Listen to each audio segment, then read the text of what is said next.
La porte d'entrée venait à peine de se refermer derrière mes beaux-parents, quand l'homme qui, selon eux, ne pouvait plus marcher, a repoussé sa couverture, a posé ses 2 pieds sur le parquet, et s'est levé.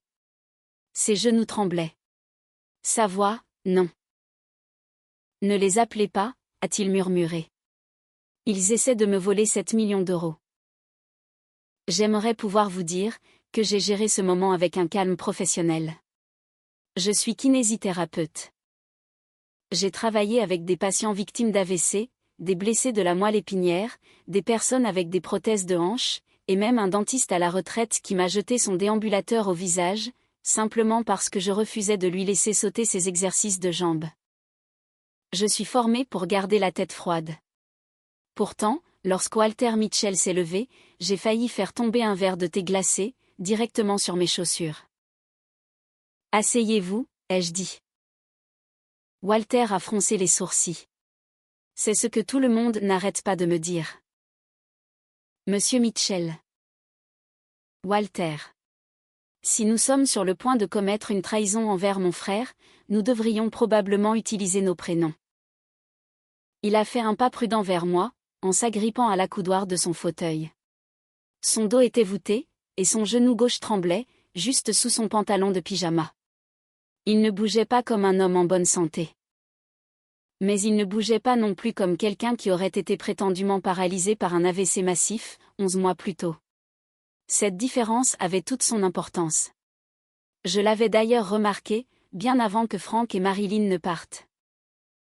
Ce matin-là, j'étais arrivé à leur maison d'Écully à 8h15, avec un sac de voyage, un thermos de café pris dans une station-service, et une mauvaise humeur que j'essayais de cacher. Mon mari, Daniel, était à Paris, pour gérer un audit d'inventaire d'urgence, dans l'un des centres de distribution de son entreprise.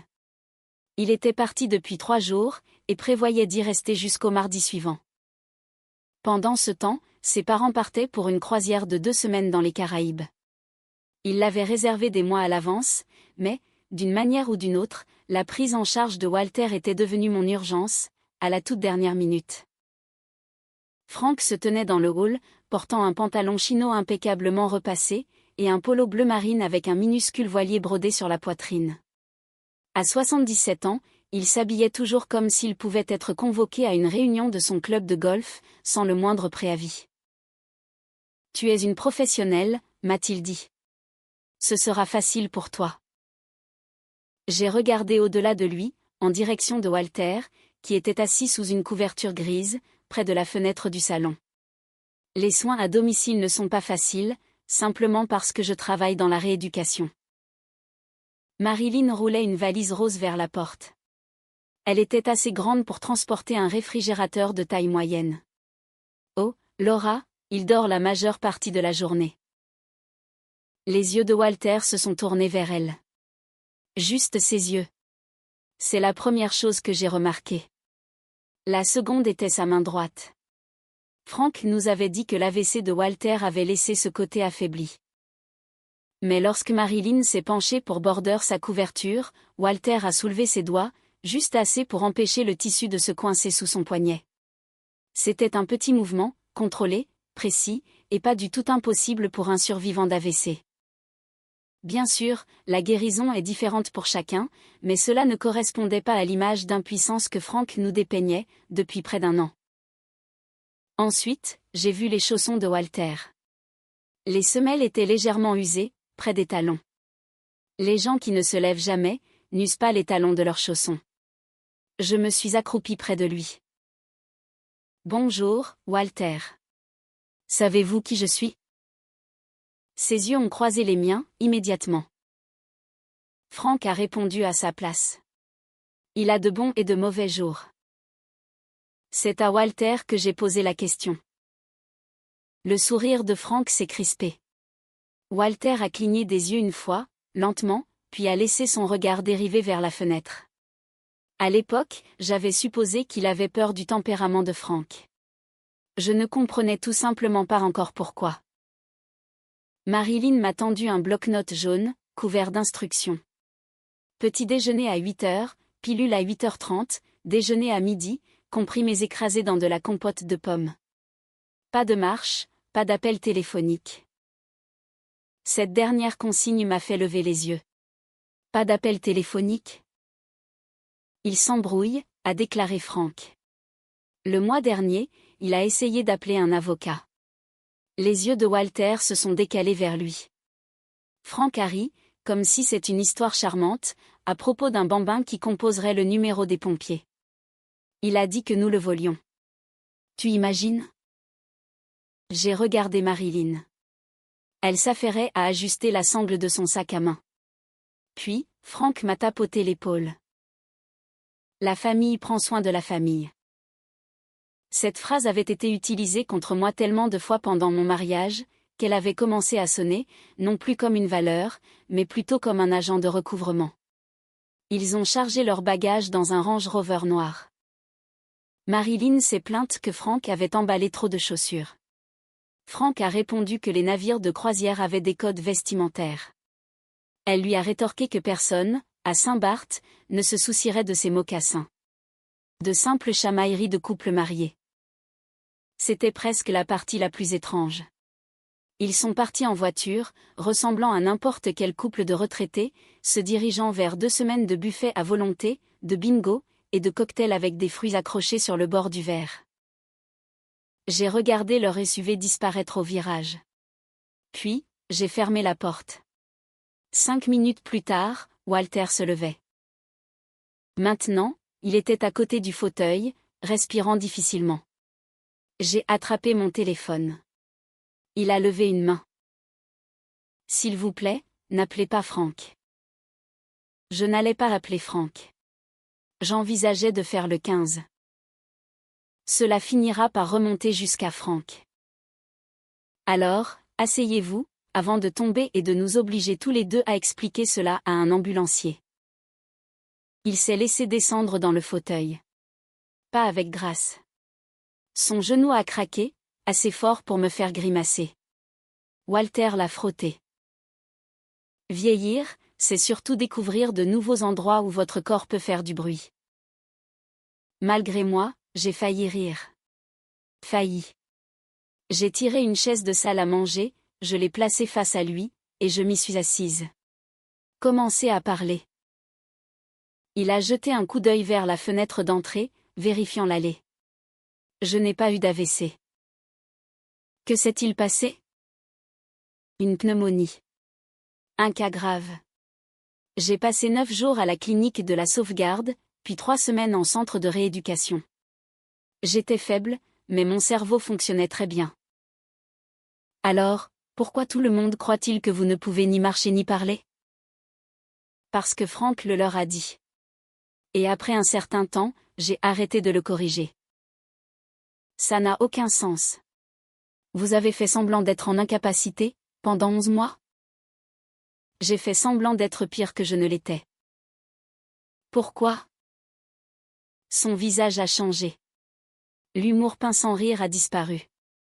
Et pour la première fois, j'ai vu à quel point il était vraiment fatigué. Parce que quand je me défendais, Frank menaçait de me placer dans une maison de retraite. Il a dit qu'il me ferait déclarer inapte. Il a dit que personne ne croirait un vieil homme, incapable de se rappeler où il avait mis son chéquier. Vous vous en rappeliez? Je savais exactement où il était.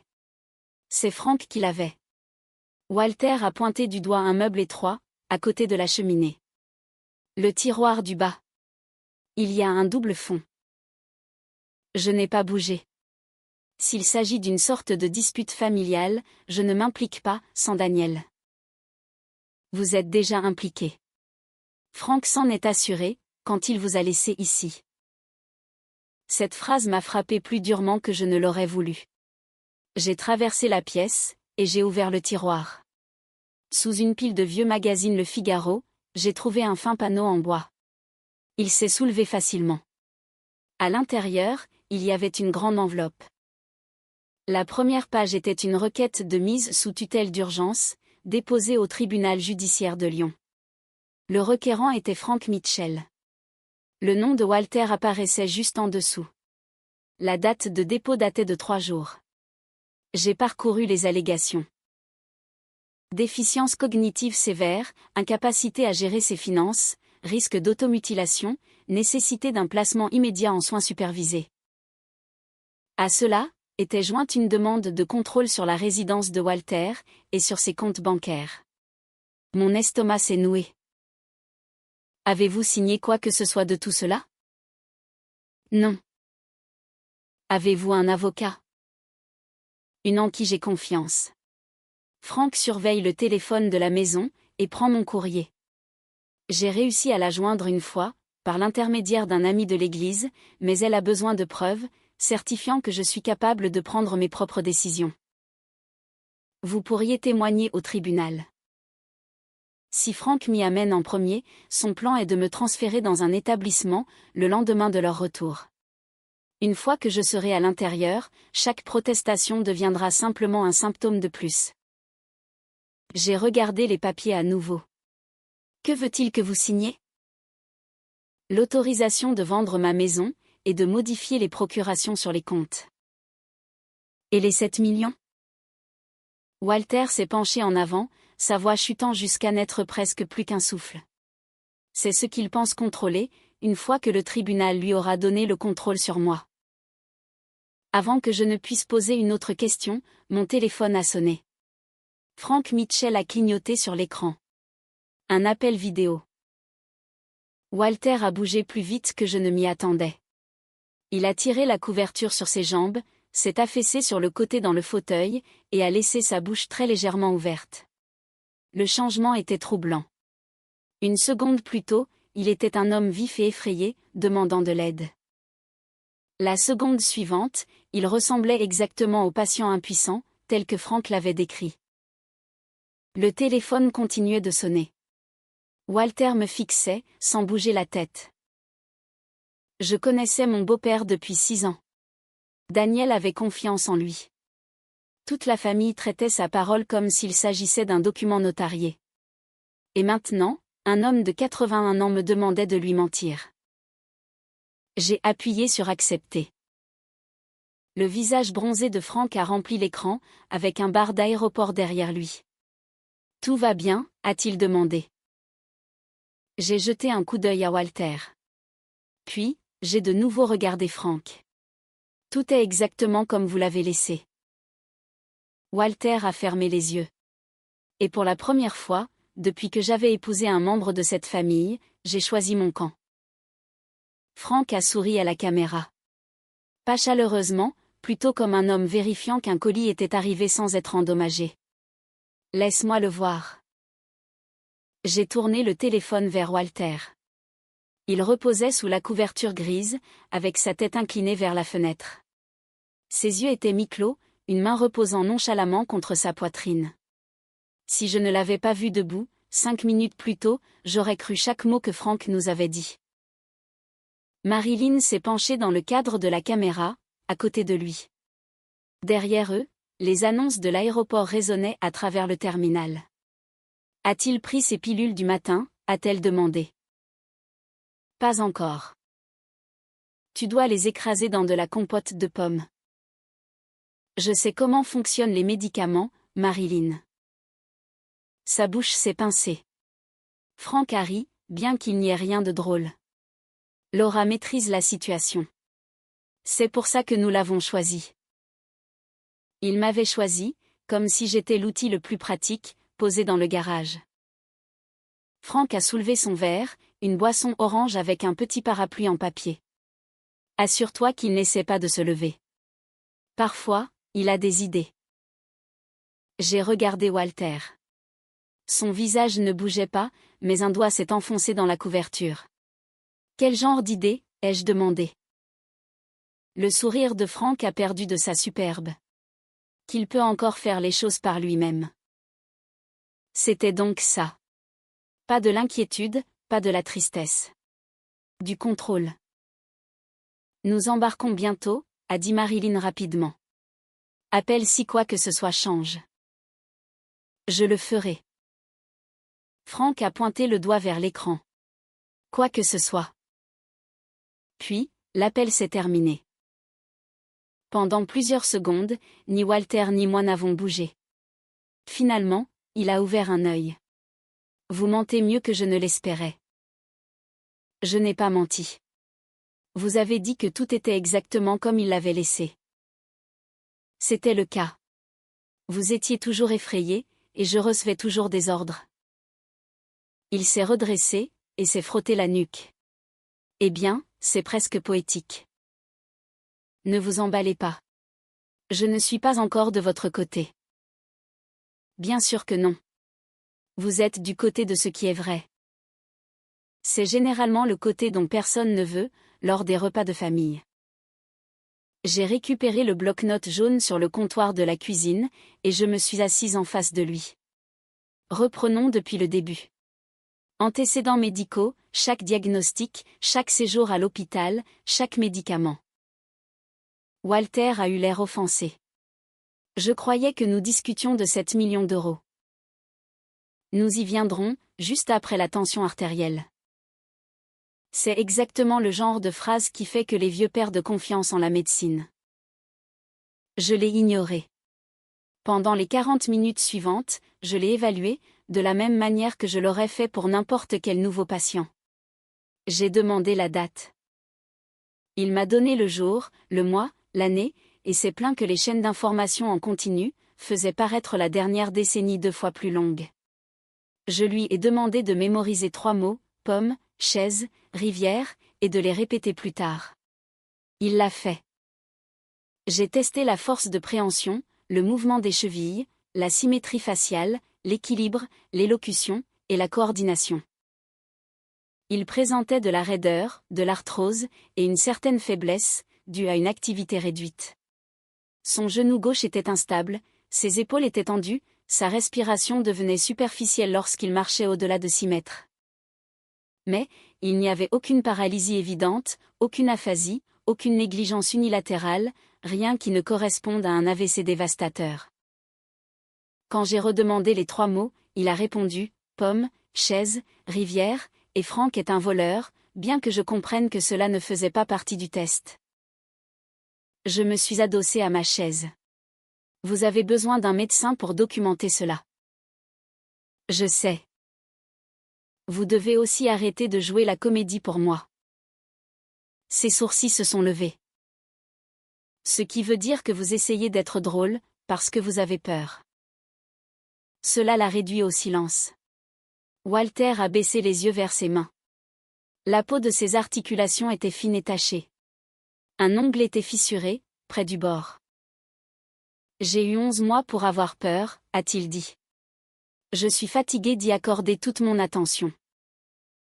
Ce fut le premier moment où j'ai cessé de le voir comme un vieil homme rusé, jouant une partie sur le long terme. Il était rusé, cela ne faisait aucun doute. Mais il avait aussi 81 ans, pris au piège dans la maison de son petit frère, faisant semblant de ne pas comprendre les conversations, sur l'endroit où il serait placé, et sur ce qu'il adviendrait de ses biens. Sa ruse n'avait rien rendu de tout cela indolore. J'ai rassemblé les flacons de pilules de la cuisine. Il y avait des médicaments pour la tension artérielle, pour l'inflammation, pour le sommeil, pour le reflux gastrique, et pour les spasmes musculaires. Rien d'exotique, rien qui ne crie à l'empoisonnement criminel, mais plusieurs ordonnances auraient dû être réévaluées, des mois plus tôt. Qui renouvelle ses prescriptions? Un médecin à Limonest. En consultation vidéo. Vous examine-t-il? Franck répond à la plupart des questions. Bien sûr que oui. J'ai brandi le somnifère. Prenez-vous ça? Pas d'habitude. Marilyn vous surveille. Je le mets à l'intérieur de ma joue, et puis, il a fait un signe de tête vers la salle de bain du rez-de-chaussée. À l'intérieur du meuble lavabo, derrière une bombe de mousse à raser, j'ai trouvé un sac en plastique à fermeture zip, enveloppé dans un vieux gant de toilette. Il contenait des dizaines de comprimés. Je l'ai dévisagé. Vous avez gardé tout ça. Vous ne pouviez pas les jeter dans les toilettes? Franck surveille la facture d'eau, comme si la compagnie des eaux allait nous voler la tuyauterie. Ça n'a même aucun sens. Pour Franck, si. J'ai ramené le sac dans la cuisine. Walter observait mon visage attentivement. Vous me croyez maintenant? Je crois que vous avez caché des médicaments. Cela sonne de façon décevante et très clinique. J'essaie de n'accuser personne de crime, avant de savoir ce qui s'est réellement passé. Frank n'a jamais laissé l'ignorance le ralentir. J'ai appelé le docteur Suzanne Avery, juste avant midi. Suzanne avait supervisé la rééducation neurologique à la clinique de la Sauvegarde pendant des années, avant de réduire son temps à 2 jours de consultation par semaine. Elle avait 63 ans, était vive comme l'éclair, et s'avérait capable de faire s'excuser un chirurgien orthopédiste adulte, d'un seul haussement de sourcil. Elle a répondu à la 4e sonnerie. Laura, il y a intérêt à ce que quelqu'un saigne. Personne ne saigne. Alors, ça doit être personnel. Je suis sortie sur la terrasse arrière, là où Walter ne pouvait pas entendre chaque mot. J'ai expliqué la situation avec prudence, en omettant les noms dans un premier temps. Suzanne a écouté sans m'interrompre.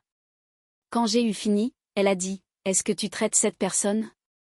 « Non. » « As-tu accès à son dossier médical ?» ?»« Non. » »« Bien. Garde les choses ainsi. Il me faut quelqu'un pour l'examiner. Tu as besoin de son consentement, et d'un rendez-vous. Il consent. Alors, il peut appeler mon cabinet lundi. Ce sera peut-être trop tard. Suzanne a soupiré. Laura, écoute-moi. Tu as peut-être absolument raison, mais si la famille prétend que tu as manipulé un homme âgé et déficient, tes diplômes professionnels feront partie de l'argumentaire. Je sais. Non, tu comprends la phrase. C'est différent de savoir ce que l'on ressent, lorsqu'un conseil de l'ordre envoie une lettre recommandée. Je me suis appuyée contre la rambarde de la terrasse.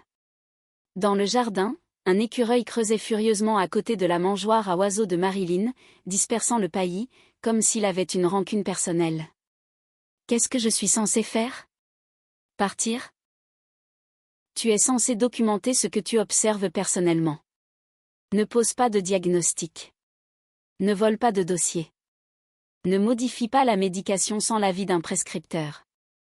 Et trouve son avocat. Quand je suis retournée à l'intérieur, Walter se tenait debout au comptoir de la cuisine, tendant le bras vers la cafetière. Sa jambe gauche a flanché. J'ai traversé la pièce, assez vite pour attraper son bras, avant qu'il ne heurte le granit. Pendant une affreuse seconde, la majeure partie de son poids est tombée contre moi. Il a halté, et s'est agrippé au comptoir. Doucement, ai-je dit. Ne bougez pas. Je vais bien. Vous avez failli présenter votre front au plan de travail. J'ai dit failli. Son assurance s'était volatilisée. La sueur perlait le long de la racine de ses cheveux. Je l'ai aidé à s'asseoir sur une chaise. Ce trébuchement m'inquiétait bien plus que les documents légaux. Walter avait conservé suffisamment de force pour se déplacer en secret, mais pas assez pour être en sécurité. S'il tombait et se fracturait la hanche, toute l'histoire de Frank pourrait devenir réalité, par simple négligence. J'ai regardé mon sac de voyage, près de l'escalier. Je pourrais partir, appeler Daniel, contacter les services sociaux, et refiler tout ce pétrin à quelqu'un d'autre. J'imaginais Frank racontant à la famille que j'avais embrouillé Walter, que je l'avais effrayé, et peut-être même encouragé à cacher ses médicaments. Daniel se retrouverait pris entre deux feux. Mon employeur pourrait en entendre parler. Mon premier mariage m'avait appris à quelle vitesse une famille pouvait transformer un simple désaccord en un défaut de caractère permanent. Walter a suivi mon regard. « Vous devriez partir », a-t-il dit. Cela m'a surprise. Vous avez fait plus que quiconque. Et que ferez-vous ? Vous attendrez une autre chance ? À 81 ans, il m'a adressé un sourire fatigué. J'ai déjà acheté le billet non remboursable. Je me suis assise en face de lui. Si je reste, nous faisons les choses légalement. Oui, madame. Pas d'avis médicaux secrets, pas de vol de papiers qui ne vous appartiennent pas, pas de complot dramatique impliquant de fausses morts, des caméras cachées, ou des déguisements. Walter avait l'air presque déçu. Je n'avais pas envisagé les déguisements. Je suis sérieuse. Moi aussi. Mes genoux ne supporteraient pas un changement de costume. J'ai pointé le téléphone du doigt. Qui est votre avocate? Margaret Ellis, à Vienne. Sait-elle ce qui se passe? En partie. Il m'a donné un numéro et une phrase clé. Quand j'ai appelé, une réceptionniste a répondu.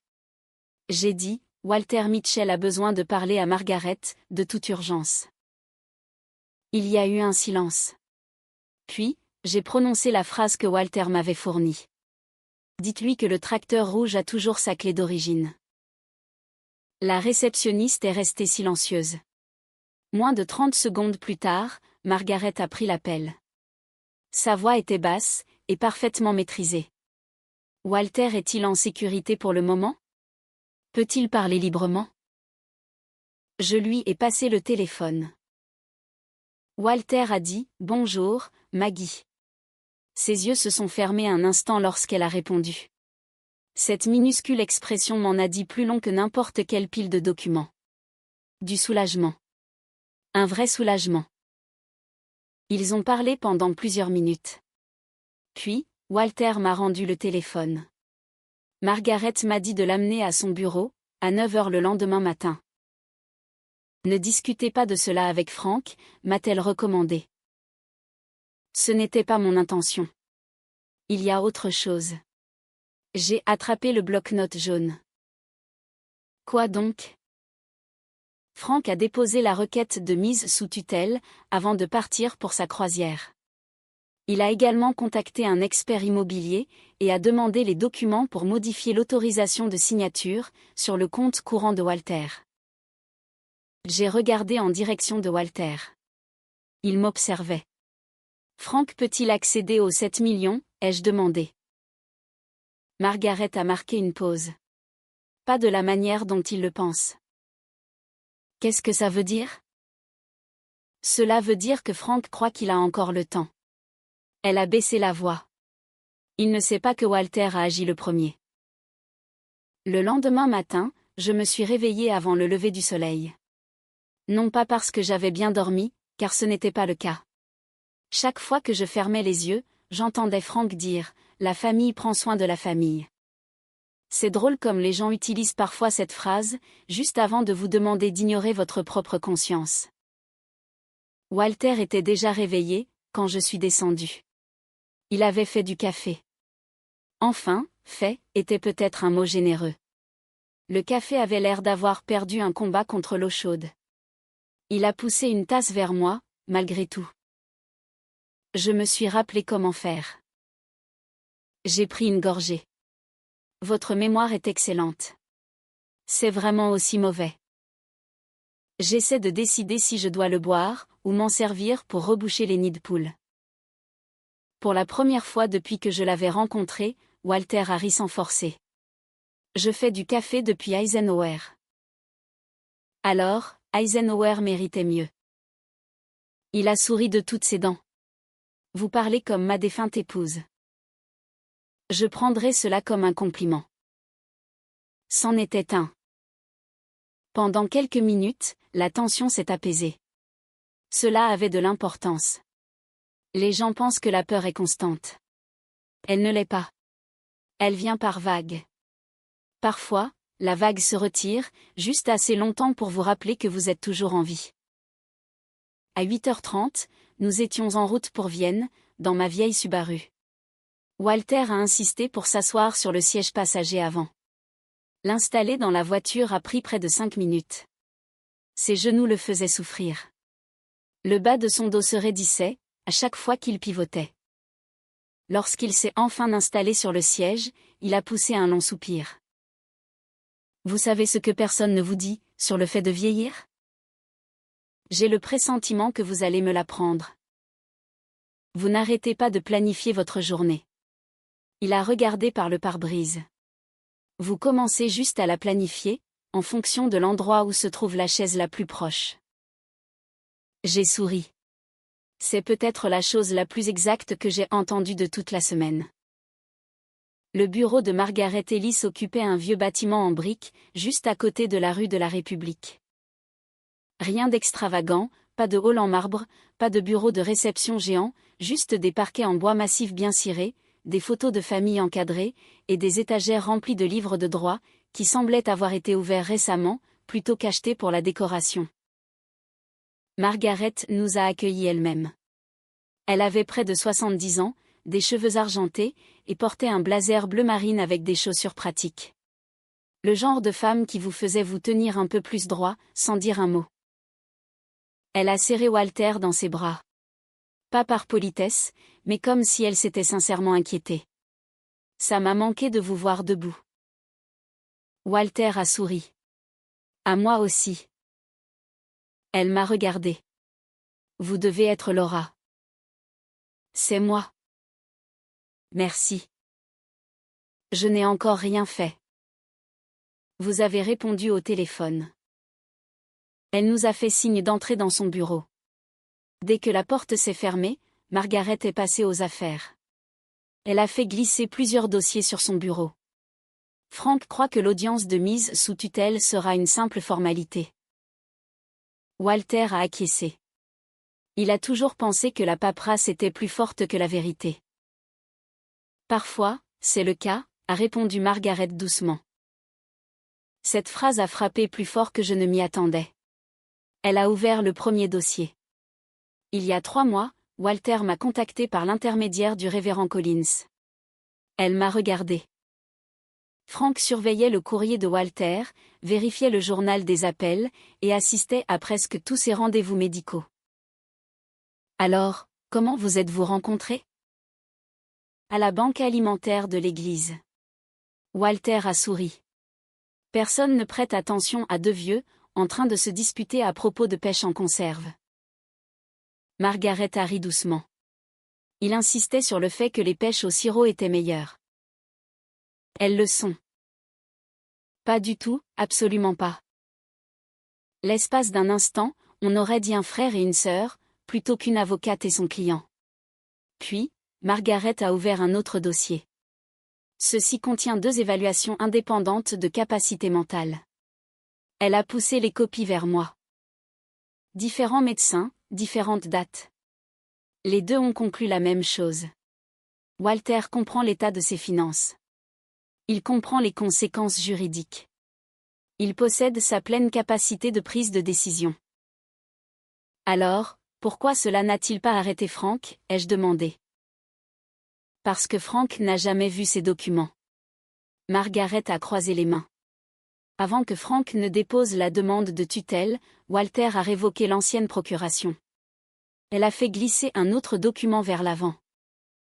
Il a également désigné notre cabinet, ainsi qu'une société fiduciaire indépendante, comme mandataire successeur.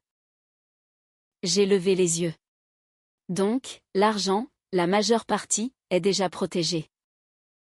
Walter a finalement pris la parole. Je ne l'ai pas déplacé par soif de vengeance. Il a baissé les yeux sur son alliance. Je l'ai déplacé, parce que je voulais dormir. Margaret a approuvé de la tête. Le fonds de placement possède désormais presque tout, à l'exception du compte chèque personnel de Walter, et de cette maison. J'ai froncé les sourcils. Alors pourquoi Frank fait-il tout ça? Parce qu'il ne le sait pas, Margaret s'est adossée à sa chaise. Il croit que la mise sous tutelle lui donnera le contrôle sur chaque actif que possède Walter. Ce n'est pas le cas. Pas automatiquement. Elle a souri faiblement. Frank a confondu l'autorité et la propriété. Walter a pouffé. Il a toujours été mauvais avec les détails. Puis, l'expression de Margaret est redevenue sérieuse. Le problème, c'est la maison. Elle a pointé un autre document. Si Frank devient le tuteur, même temporairement, il pourrait demander à vendre cette propriété pour payer les soins de Walter. Il a déjà contacté un expert, ai-je souligné. Oui. Et il a demandé l'autorité sur le compte de fonctionnement.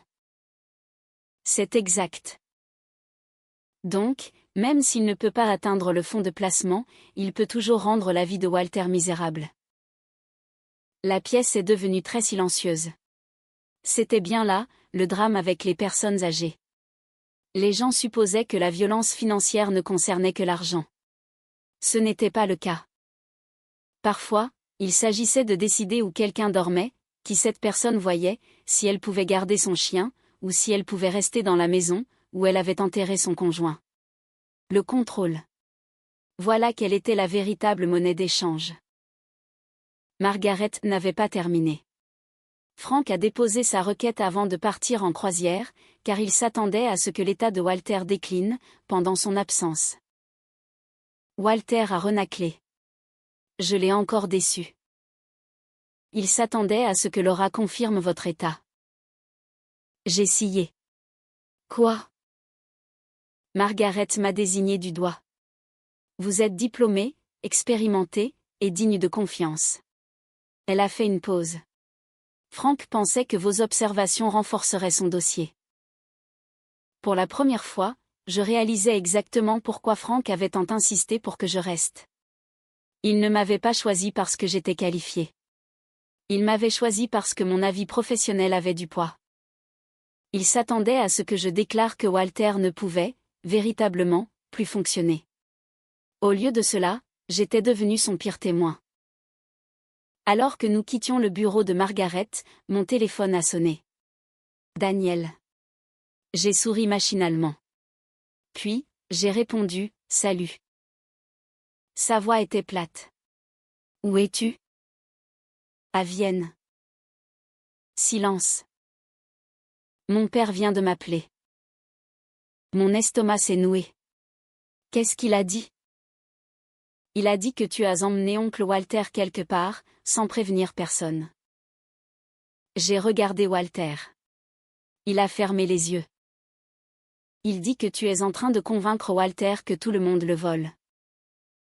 J'ai pris une lente inspiration. Daniel? Laura. Il avait l'air épuisé. S'il te plaît, dis-moi que ce n'est pas vrai. Ça dépend de quelle partie tu parles. Il a soupiré. J'ai quitté Paris, il y a 1 heure. Quoi? Je rentre à la maison. Daniel, j'ai besoin d'entendre ça, de vous deux. La ligne a été coupée. Nous sommes arrivés à la maison juste après 13 heures. Walter est rentré se reposer, pendant que je défaisais les courses que nous avions achetées sur le chemin du retour. J'avais à peine fini de ranger le lait dans le réfrigérateur, avant d'entendre des pneus crisser dans l'allée. Le pick-up de Daniel. Il a franchi la porte d'entrée, portant un sac de voyage. Son visage paraissait plus vieux qu'il ne l'était 4 jours plus tôt. Il m'a embrassé sur la joue, machinalement, puis a regardé autour de lui. Où est oncle Walter? Dans la cuisine. Walter est entré, tenant une tasse de café. Sans drame. Sans faire de grands discours. Il marchait, tout simplement. Daniel s'est figé. La tasse lui a glissé des mains, et s'est fracassée sur le carrelage. Pendant plusieurs secondes, personne n'a parlé. Finalement, Daniel a chuchoté, « Comment ?» Walter a souri tristement. J'ai attendu longtemps, que quelqu'un pose la bonne question. Daniel m'a regardé, puis est retourné vers Walter, puis m'a regardé de nouveau. Son visage s'est durci. Qu'est-ce qu'il se passe, bon sang? J'ai commencé à tout expliquer. La pneumonie, le faux déclin, la mise sous tutelle, le fonds de placement, les médicaments cachés, l'avocate, l'évaluation. Daniel a écouté, sans m'interrompre. Quand j'ai eu fini, il a secoué la tête. Non. Walter a cligné des yeux. Non. Daniel m'a regardé directement. Tu aurais dû m'appeler, avant de faire quoi que ce soit de tout ça. J'ai eu moins de 24 heures. Tu aurais quand même dû m'appeler. Je ne savais pas à qui faire confiance. Tu ne m'as pas fait confiance? J'avais peur que tu fasses confiance à ton père, en premier. Silence. Daniel n'a pas répondu, parce que nous savions tous les deux que j'avais raison. Sa mâchoire s'est contractée. Mon père ne ferait jamais. Walter l'a interrompu doucement. Daniel. Daniel s'est tourné vers lui. Walter a fouillé dans la poche de sa chemise. Il en a sorti une enveloppe pliée. Je traîne ça avec moi, depuis 3 mois. Daniel l'a ouverte. À l'intérieur, se trouvait la photocopie d'une lettre. Elle était adressée à la société fiduciaire, signée par Walter Mitchell. Sauf que ce n'était pas la signature de Walter. Même de l'autre bout de la pièce, j'ai reconnu l'écriture. Le W majuscule et carré de Frank. Ses boucles tordues. Daniel la fixait. Son visage a lentement perdu toute trace de certitude. Walter a parlé doucement. Je n'ai jamais signé ça. Daniel a chuchoté, papa l'a fait. Walter a acquiescé une fois. La pièce a plongé dans le silence. Dehors, une tondeuse à gazon vrombissait quelque part, au bout de la rue. À l'intérieur, le seul bruit fut celui de Daniel, repliant lentement la lettre pour la remettre dans l'enveloppe. Puis, il m'a regardé, pour la première fois. Il ne se demandait pas si je croyais son père. Il se demandait s'il l'avait un jour, réellement, connu. Si vous avez déjà appréhendé un repas de famille, vous connaissez déjà ce sentiment. Vous redressez la nappe 2 fois. Vous essuyez un comptoir déjà propre, parce que vos mains ont besoin de s'occuper. Vous répétez des conversations, qui ne se déroulent jamais comme vous l'imaginiez. Ce dimanche après-midi-là, j'ai préparé un crumble aux pêches, que je n'avais absolument aucune envie de manger. Daniel a fait griller des hamburgers sur la terrasse arrière, sans dire grand-chose. Nous avions parlé pendant des heures, après qu'il eut lu la lettre falsifiée. Il s'était excusé. J'avais apprécié. Mais les excuses n'effacent pas 6 ans d'instinct. Il a avoué quelque chose qui m'a blessé, plus que je ne m'y attendais.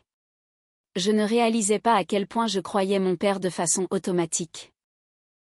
Je sais. Je déteste le fait que tu aies eu raison. Moi aussi. Aucun de nous n'a haussé la voix. Certaines vérités n'ont pas besoin qu'on les crie. Walter était assis sur la balancelle du porche, regardant les colibris se disputer la mangeoire de Marilyn. Il avait insisté pour utiliser sa canne. Non pas parce qu'il en avait besoin à chaque seconde, mais parce qu'il en avait effectivement besoin, parfois. Je refuse de faire une entrée dramatique, pour ensuite tomber la tête la première dans la salade de pommes de terre, a-t-il dit. C'est un objectif raisonnable. J'ai atteint l'âge où, éviter l'embarras, compte comme une séance de cardio. J'ai ri. Alors, c'est ça votre programme d'entraînement? 3 séries de non-humiliation. Frank et Marilyn se sont garés dans l'allée, un peu après 15 heures. Le Range Rover avait l'air poussiéreux, après 14 jours passés sur les autoroutes et dans les parkings. Frank est descendu le premier, portant un polo bleu vif, orné de minuscules palmiers brodés. Marilyn portait 2 sacs de course, et une boîte de pâtisserie. J'ai apporté un gâteau au rhum, a-t-elle crié, avant même d'atteindre le porche. Elle a embrassé Daniel. Elle m'a prise dans ses bras. C'était l'une de ces étreintes rapides que les gens vous donnent, quand ils vérifient si vous êtes toujours utile. Frank a donné une tape sur l'épaule de Daniel. Tout a survécu jusqu'ici? Bien. Frank a regardé vers le salon. Où est Walter? J'ai gardé un visage impassible. Dehors, à l'arrière. Frank a souri. J'irai le voir après avoir défait mes valises. Tu devrais probablement y aller maintenant, ai-je dit. Quelque chose dans ma voix l'a fait s'arrêter. Il a froncé les sourcils. Qu'est-ce que ça veut dire? Ça veut dire, a répondu Daniel doucement, que tu devrais venir dehors. Le jardin arrière était exactement comme il l'avait toujours été. L'érable, la terrasse en briques, le vieux barbecue à charbon que Frank refusait de remplacer, parce que, selon lui, les barbecues à gaz sont pour les gens impatients. 2 tables pliantes, de la salade de pommes de terre, des haricots blancs, du thé glacé. Margaret Ellis était assise sous le parasol, discutant avec le docteur Suzanne Avery. Frank a cessé d'avancer. Qu'est-ce qu'elles font ici? Margaret s'est levée. Bonjour, Frank. Il m'a regardé. Laura? Avant que je ne puisse répondre, la baie vitrée s'est ouverte. Walter est sorti. Pas précipitamment, pas d'un pas triomphant. Il a posé une main sur sa canne. Son genou gauche était raide. Il a fait un pas prudent, puis un autre. Le jardin est devenu parfaitement silencieux. Même les oiseaux ont semblé cesser de se disputer. Le sac de course a glissé des mains de Marilyn. Le gâteau au rhum a atterri à l'envers sur le carrelage. Oh mon Dieu! Walter a souri avec douceur. Bonjour, Marilyn. Elle l'a dévisagé. Tu es. Je marche. Frank a été le premier à se reprendre. Son sourire est revenu presque instantanément. Il semblait calculer. Mon Dieu, a-t-il ri. C'est merveilleux. Il a marché vers Walter, les bras ouverts. C'est un miracle. Walter n'a pas bougé. Non.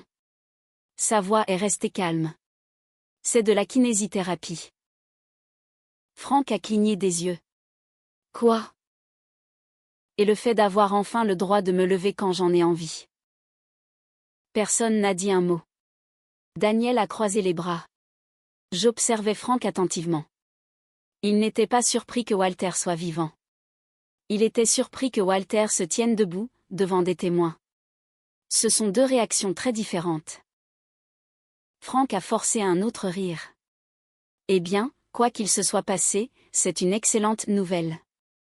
Il s'est tourné vers Suzanne. Docteur, la guérison n'est-elle pas parfois étonnante? Suzanne l'a regardé droit dans les yeux. Je n'ai pas traité Walter. Frank a hésité. Mais je l'ai évalué vendredi. Elle a croisé les mains. Il ne se présente pas comme quelqu'un qui se remettrait de l'AVC catastrophique que vous nous avez décrit. Le sourire de Frank s'est effacé. Vous ne connaissez pas ses antécédents. Suzanne a répondu d'un ton égal. J'en sais assez pour dire que j'aimerais revoir les dossiers qui ont créé ses antécédents. Marilyn a regardé Suzanne, puis Walter, puis Frank. Elle a chuchoté, Frank? Il l'a ignoré. À la place, il m'a regardé directement. Qu'est-ce que vous avez exactement raconté aux gens? J'ai posé des questions. Vous n'en aviez pas le droit. Walter a répondu avant que je ne puisse le faire. D'ailleurs, il a souri faiblement. C'est moi qui l'ai invité. Margaret a ouvert un porte-documents en cuir. Frank, avant que cela ne devienne plus émotionnel que nécessaire, Walter m'a demandé de vous expliquer plusieurs points d'ordre juridique. Frank a fait un geste de la main pour balayer l'idée. Je ne pense pas que ce soit nécessaire. Walter a pouffé. Tu dis ça depuis 11 mois. Margaret a disposé plusieurs dossiers sur la table de pique-nique. Pas de manière théâtrale, mais avec soin. Chacun était étiqueté. Évaluation médicale, demande de mise sous tutelle, révocation de la procuration, document de la fiducie. Frank a fixé les dossiers. Son visage a lentement perdu des couleurs. Toi. Il a regardé Walter. Tu as agi dans mon dos. Walter a haussé un sourcil. Je crois que ça s'appelle la vie privée. Daniel a presque souri. Presque. Frank a attrapé l'un des dossiers. Ça ne prouve rien. Margaret a hoché la tête. Vous avez raison. Elle a pointé un autre document. Ceci, cependant, explique pourquoi vous avez contacté un expert immobilier, 3 jours avant de partir en croisière. Frank s'est figé. Vous prévoyez de vendre la résidence de Walter, avant même qu'une audience de tutelle n'ait eu lieu. C'était pour payer ses soins. Walter a pris la parole calmement. Mes soins? Frank s'est retourné. Oui. Walter a incliné la tête.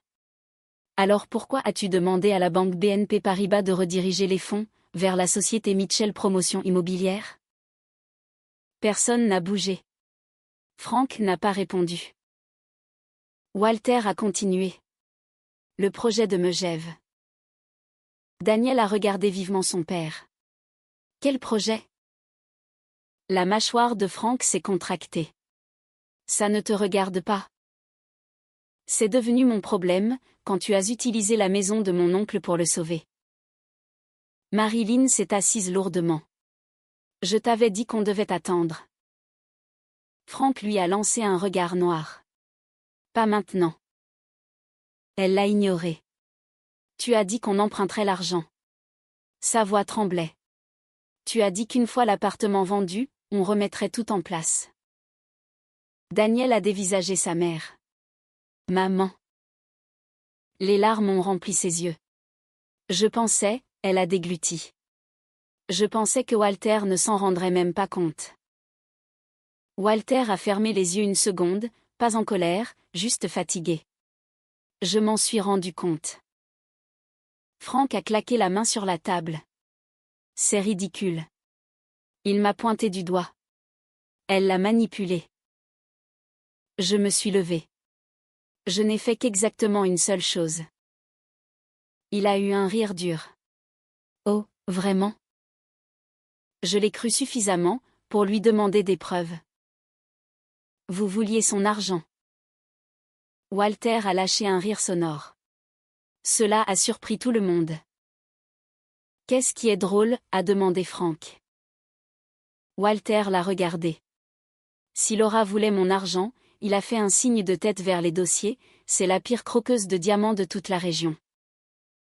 Même Margaret a souri. Walter a continué. Elle a passé 2 semaines à me dire ce que je ne pouvais légalement pas faire. J'ai ajouté, j'ai dit non à Walter, plus que n'importe qui à cette table. Walter a acquiescé fièrement. C'est vrai. Frank a regardé autour de lui. Plus personne ne se tenait à ses côtés. Ni Daniel, ni Marilyn, ni même lui-même. Son assurance avait commencé à s'évaporer. Puis, il a fait un pas vers Walter. Nous devons discuter de ça en privé. Walter a planté sa canne dans le sol. Non. Tu es confus. Non, je suis ton frère. La voix de Walter est restée douce. Et chaque conversation privée que nous avons eue, au cours de la dernière année, s'est terminée d'une façon ou d'une autre, avec toi parlant à ma place. Silence. Alors, aujourd'hui, Walter a souri tristement, je vais parler pour moi-même. Margaret a fouillé dans sa mallette une dernière fois. Elle en a sorti une simple feuille de papier. Frank. Il ne l'a pas regardé. Ceci est une confirmation de la société fiduciaire. Il s'est finalement retourné. Quoi? Une confirmation. Margaret a croisé son regard. Les actifs que vous comptiez contrôler, a-t-elle fait une pause délibérément, ne sont plus à votre portée, et ce, depuis un bon moment. De quoi parlez-vous? A demandé Frank. Walter a regardé directement son jeune frère, puis a posé la question, qui a complètement changé l'expression de Frank. Frank, il a posé ses 2 mains sur sa canne, où pensais-tu exactement, que se trouvaient encore mes 7 millions d'euros? Frank n'a pas répondu. Car, pour la première fois, il réalisait qu'il avait passé près d'1 an, à essayer de voler quelque chose, qui avait discrètement glissé entre ses doigts, des mois plus tôt. Personne n'a parlé, pendant ce qui a semblé être une minute entière. Frank restait là, à dévisager Walter, comme si les mots étaient arrivés dans une mauvaise langue. Finalement, il a ri. Non pas parce que c'était drôle, mais parce qu'il n'avait plus de meilleures options. C'est impossible, a déclaré Frank. Walter a haussé les épaules. Le fait que je me tienne debout, l'était aussi. Frank s'est tourné vers Margaret. Dites-lui qu'il a tort. Margaret n'a même pas jeté un regard à Walter. Au lieu de cela, elle a ouvert le dernier dossier de sa mallette. Je serais ravie de le faire. Elle a sorti plusieurs documents, et les a étalés sur la table de pique-nique. Le fonds d'investissement de la famille Mitchell a été modifié, il y a environ 3 mois. Non, a dit Frank. Si. Les actifs n'ont pas pu être transférés. Ils ont été. Vous aviez besoin de mon autorisation. Margaret a eu l'air presque compatissante. Non, Frank. Elle a fait une pause. Vous aviez besoin de celle de Walter. La couleur a quitté le visage de Frank. Mais la tutelle n'avait pas été accordée. La procuration était révoquée. Je n'ai jamais reçu. Ce n'était pas légalement requis. Walter a bu tranquillement une gorgée de son thé glacé, tandis que le plan soigneusement échafaudé de son jeune frère s'effondrait, un document après l'autre. Cela m'a rappelé le fait de regarder quelqu'un retirer la mauvaise brique d'une tour de Jenga. Pas d'explosion, juste la gravité faisant son travail. Daniel a ramassé l'un des papiers. Alors, oncle Walter a presque tout transféré dans la fiducie. Margaret a hoché la tête. Pas parce qu'il voulait cacher des actifs. Elle a balayé la table du regard. Mais parce qu'il voulait une gestion indépendante, avant que quiconque ne puisse tenter de contrôler ses décisions. Walter a souri faiblement. J'ai passé 40 ans à bâtir une entreprise. Il a regardé Frank. Je n'allais pas la perdre, parce que mon petit frère s'était découvert des passe-temps coûteux. Daniel s'est lentement tourné vers son père. Quel passe-temps coûteux? Frank n'a pas répondu. Margaret l'a fait. Le projet de complexe immobilier de Megève. Daniel a cligné des yeux. Je croyais que ce projet s'était terminé l'année dernière. C'est le cas, a répondu Walter. Il s'est mal terminé. Margaret a fait glisser un autre document vers Daniel. L'entreprise de promotion immobilière a lourdement emprunté. Daniel a parcouru la première page, puis la seconde. Puis, il a regardé son père. Tu t'es porté garant de ces prêts? Frank a fixé la table. Oui. Pour quel montant? Pas de réponse. Walter a répondu doucement. Assez, pour que la perte de ma maison retarde le problème. Mais ne le résolve pas, a ajouté Margaret. Frank a soudainement plaqué ses deux paumes sur la table de pique-nique. J'essayais de sauver cette famille. Le cri a fait sursauter tout le monde. Même Frank semblait surpris, par le désespoir de sa propre voix. J'ai donné toute ma vie à cette famille. Walter l'a regardé pendant plusieurs longues secondes. Puis, il a demandé doucement, à quel moment, ma vie a-t-elle cessé de compter comme une part de cette famille? Frank a ouvert la bouche. Aucun son n'en est sorti. Walter n'avait pas terminé. Quand est-ce que aider est devenu décider? Quand est-ce que protéger est devenu contrôler? Et quand exactement, voler est devenu emprunter? Personne ne l'a interrompu. Parfois, les questions les plus douces sont les plus difficiles à répondre. Marilyn a finalement commencé à pleurer. De vraies larmes. Pas de façon dramatique, ni théâtrale. Juste les larmes épuisées de quelqu'un qui avait passé trop de temps à se convaincre que tout finirait d'une manière ou d'une autre par s'arranger. J'aurais dû t'arrêter, a-t-elle dit. Frank ne l'a pas regardé. Tu m'as cru. J'en avais envie. Sa voix s'est brisée. Ce n'est pas la même chose. Elle s'est tournée vers Walter. Je suis désolée. Je savais qu'il rencontrait les banques. Elle a essuyé ses yeux. Je savais qu'il voulait l'expertise. C'est juste que... Elle a secoué la tête. Je n'arrêtais pas de me dire que ce serait temporaire. Walter a acquiescé une fois. Je te crois. Marilyn a eu l'air soulagée. Puis Walter a continué, je crois aussi que les mensonges temporaires deviennent des habitudes permanentes. Cette phrase a frappé encore plus fort qu'une accusation, parce qu'elle était vraie.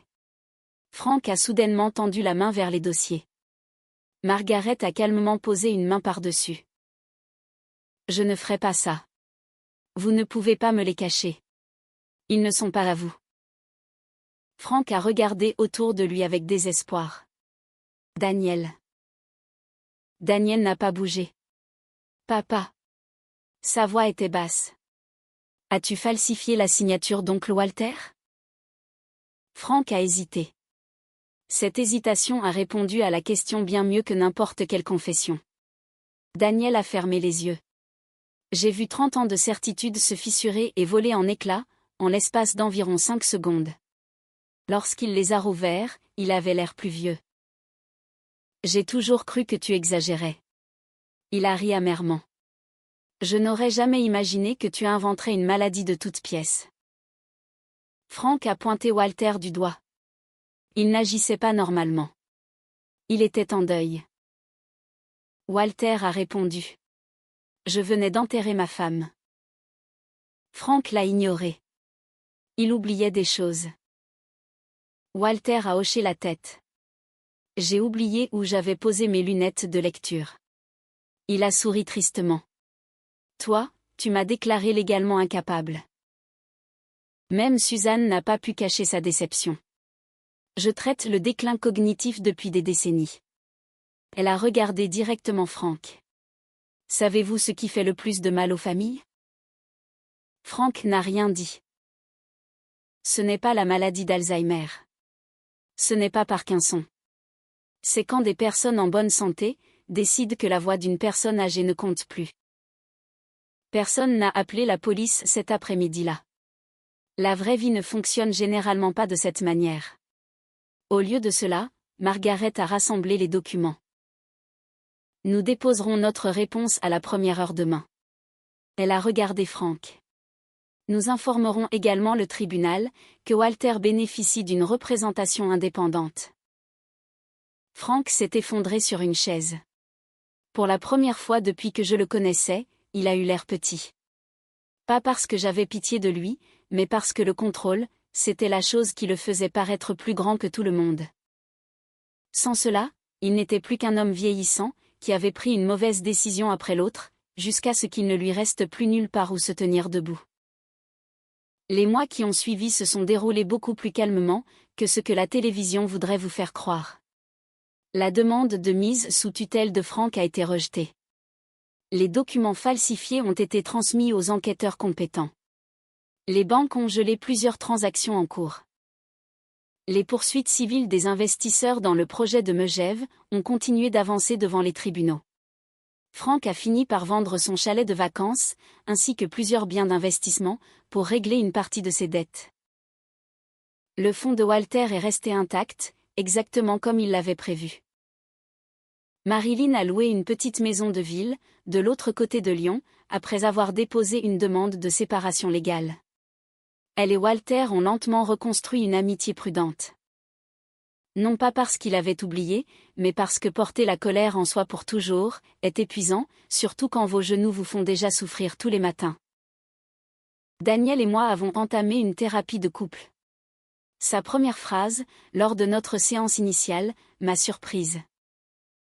Je n'ai pas besoin d'aide pour aimer ma femme. Il a tendu le bras et a serré ma main. J'ai besoin d'aide pour reconnaître les moments où j'ai arrêté de l'écouter. Notre conseiller a souri. C'est un meilleur point de départ que la plupart des couples.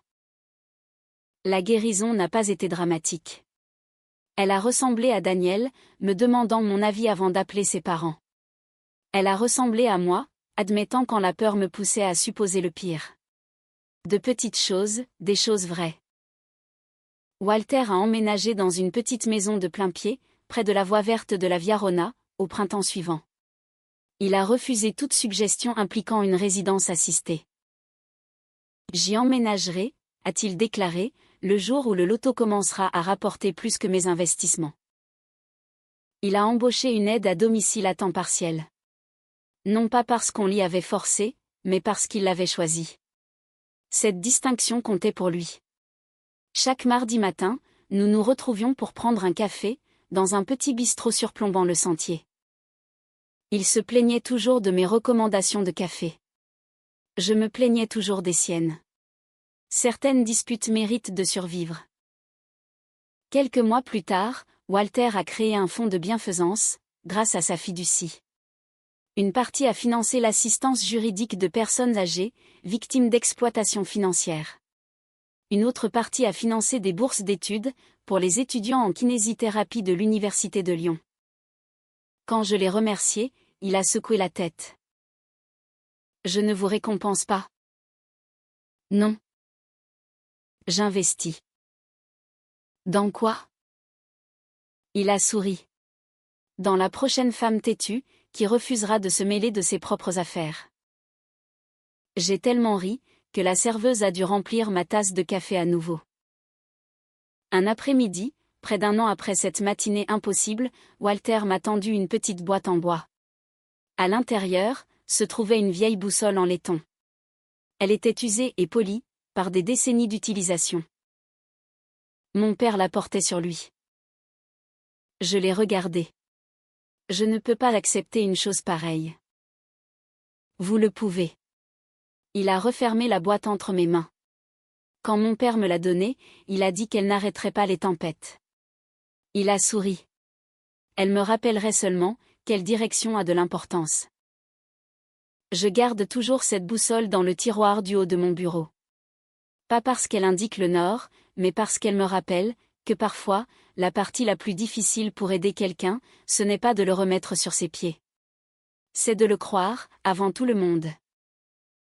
Vieillir ne devrait pas signifier céder sa voix, à quiconque crie le plus fort. S'il y a une personne âgée dans votre vie, posez-lui une question de plus, avant de supposer que vous connaissez déjà la réponse. Et si cette histoire vous a rappelé quelqu'un, ou quelque chose que vous avez vous-même vécu, j'espère que vous la partagerez dans les commentaires. Quelqu'un d'autre a peut-être besoin de savoir qu'il n'est pas seul.